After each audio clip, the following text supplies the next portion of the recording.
What up, tycoons, moguls, and moneymakers? It's Dev from Mtg, and congratulations to you, I should say. For what? Well, I guess nobody told you. You're rich. Really mean of them not to let you know exactly how rich you are. They're always trying to keep you down. But me? No. Me, today, I'm here as your accountant to let you know that you have literally tens of dollars hiding in your bulk boxes. So stop sulking. You can, in fact, afford that original 1994 NBA Jam arcade cabinet. I mean, how much could one of those be?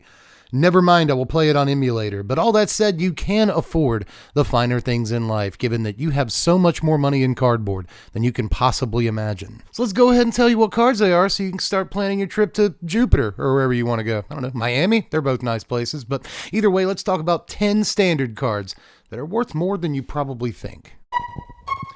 And I'm your favorite Magic Channel's favorite Magic Channel. Best believe that the professor go bananas for my deck tech. And we're back. Make sure you hit the thumb button, sub to the sandwich, and of course, you can always throw $1 in the Patreon every month. We've already established you've got it, money bags. Still don't believe me? Well, let's take a look at the honorable mentions here first. And in this case, they're all just uncommons that are worth more than you probably think. I mean, none of these are Sheltered by Ghosts or Monstrous Rage, you know, these $4 to $8 monster uncommons, but a lot of them are under the radar uncommons that you might not expect, right? Like Return the Favor over here. It's $150, which is the cheapest card we're going to look at in this video. $150 is not a whole lot, but if you'd have asked me to price this card, Price is Right style, I'd have gone way over. I'm never making that stage. You know what I mean? Like I would say this card's like 25 cents, but no, nice little fork variant here is actually somewhat popular in Commander. So we're looking at $150. That's probably more than you would have assumed. At least it was for me. And the same thing's true of Experimental Confectioner over here. This is like $2.50 right now. I can see how it's a pretty important card for like food decks and like tokens-based decks in Commander that happen to make some food. I get it. I just didn't think that food decks would be popular enough to make this 1/4 of $10. As a playset costs $10. It's kind of amazing, right? But if I bet you have like 20 of these laying around. I know I've got like 5 or 6 myself. There's no way you knew that they were $2.50. I mean, there's probably 2 or 3 people out there, but I assume this is news to the vast majority of you. As far as the last uncommon we're going to look at today, though, it's Untimely Malfunction. This is sitting right around $2.75 or so right now, which is way more than I expected it to be, but it's not a bad card, especially in Commander, as it does so much for so little. This modal card only costs 2 mana, and it's a shatter with massive upside, right? You either destroy the artifact, or you just cast Deflection, which is pretty nifty, leads to some big moments, but so does the last mode, which looks unassuming, but like your 2 best guys can't block and sometimes just end a player's game right then and there if it's the right situation. So again, this does so much for a pretty decent like rate, you know, so I shouldn't be surprised that it's this much, but it's a card that up until I looked at the price, like I just kind of forget that it even exists a lot of the time. But no, this card's actually worth verging on $3 right now. But those uncommons are honestly just chump change. What, you want some bubble gum out of the machine? Go ahead and sell some of those cards. If you want the big money,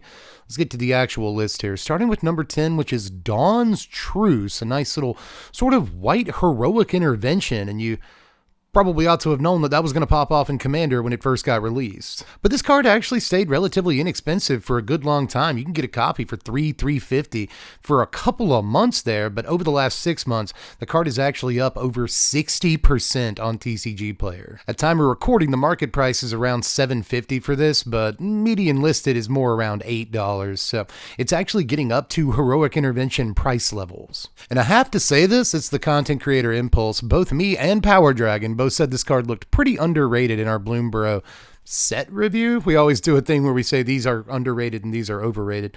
And we both kind of were impressed by Dawn's Truce and even more impressed by the fact that the price was relatively low on it. But those days are over at this point. If you want a Dawn's Truce, it'll cost you closing in on $10. And if you already have one, I imagine you didn't know it was worth that. So you're welcome. But let's move on to number 9 here, which is Cityscape Leveler. Now, I have to point out that this is not worth quite as much as it was about a year ago. Year over year, this has gone down by about 40% or so, which is a pretty massive decline. Why are you telling us about this card, Dev? Well, that's because after the last 3 months, or over the last 3 months, the card has gone up 12%. And now she's sitting at a listed median of $9. Not too bad. Market price is closer to $8.50 on this thing, but it makes sense, right? You see people play like Meteor Golem and Commander from time to time, and it's part of a lot of precons. So if you're upgrading the precons, or if you just want to play a better card than Meteor Golem, I think you probably just play the Cityscape Leveler. They're different cards, right? Meteor Golem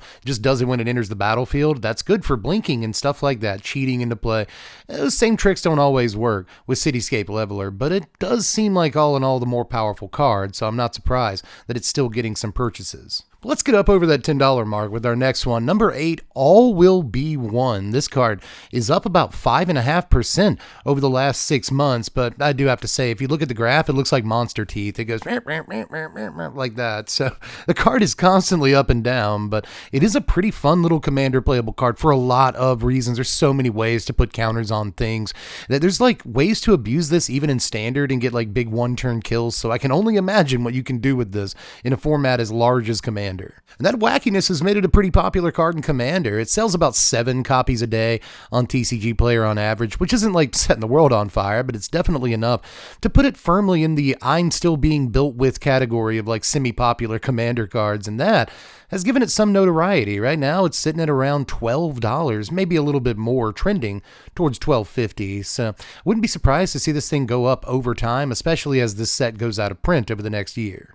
Next at number 7 is Timeless Lotus. You might think, well, of course, it's worth a lot. It's a Lotus, but we've got a couple of Lotuses over the last year or so that haven't been worth that much. Lotus Ring is not very expensive, right? But this one right here, though, this one is actually worth a good bit at about $13 right now. And this card actually has one of the more like interesting and difficult to explain price histories in the entire video.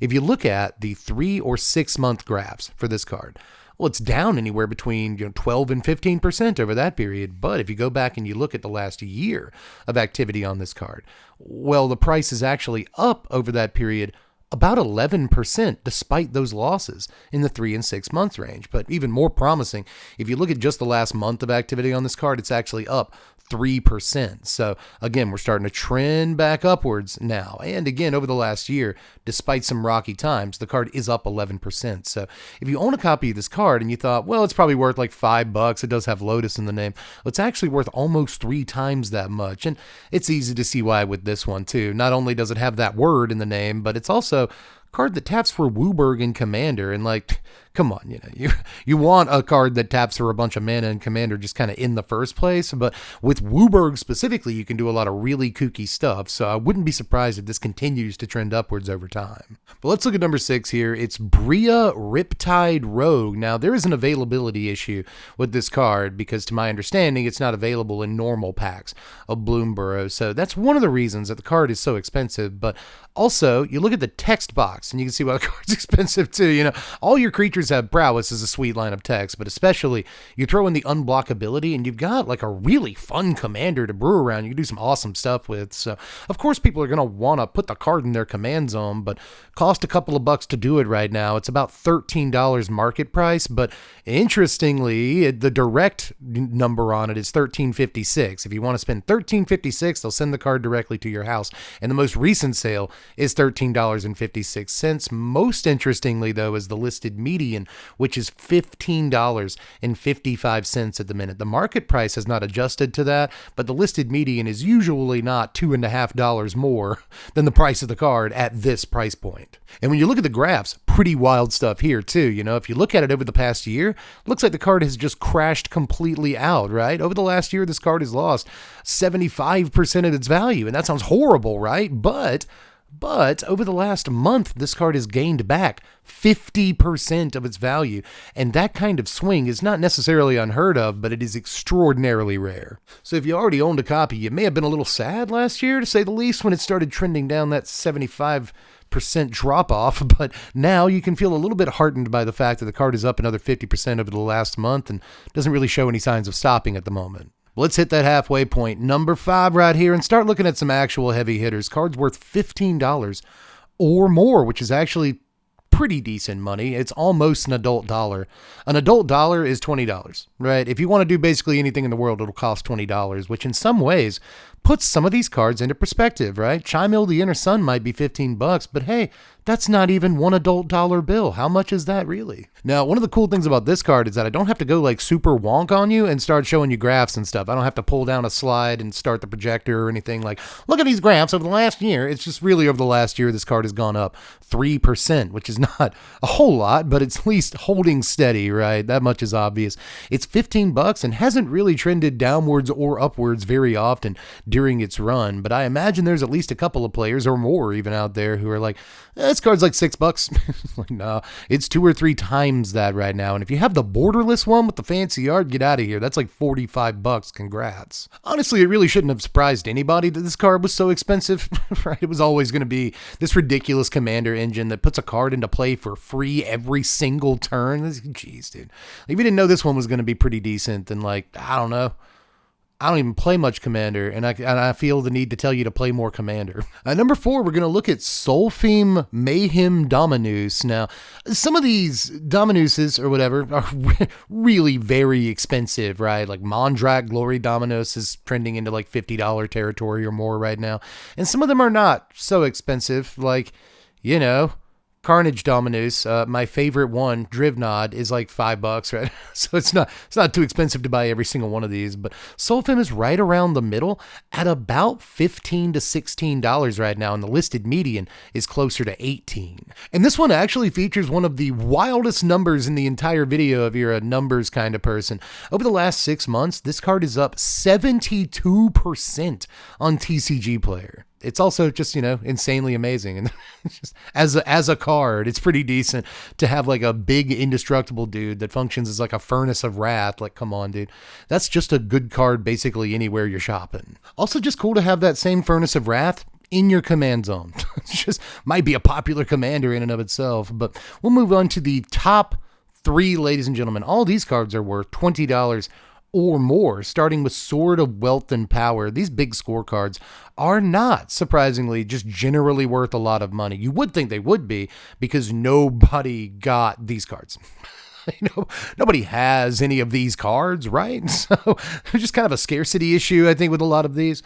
And so for that reason, things like Molten Duplication are like $7, but I still pop when I see stuff like Sword of Wealth and Power at $20 right now. But I should warn you, this is one of the only graphs in the entire video I don't really like that much. Over the last year, this card is down 65%, and over the last month, it's down another 10%. So this is one of the only cards I'm going to tell you, if you actually do own it, you probably want to go ahead and get rid of it. Unless you really, really want a Sword of Wealth and Power and you're not a wealthy or powerful person. In that case, I hope it bottoms out to like $3 and you can get yourself a copy. But if you're on the other side of that fence and you're one of the people that bought into this card really early, I think you've lost enough money. You probably go ahead and offload it unless you like playing it. That's what Magic cards are actually for, if we could all remember that. But let's get to number 2 so I can show you what, to me at least, was the most surprising card in the entire video. By far, it's Myrel, Shield of the Argive. Now, maybe you knew about this and how expensive it was, but I was really taken aback to learn that this card is $22 right now, with the listed median closer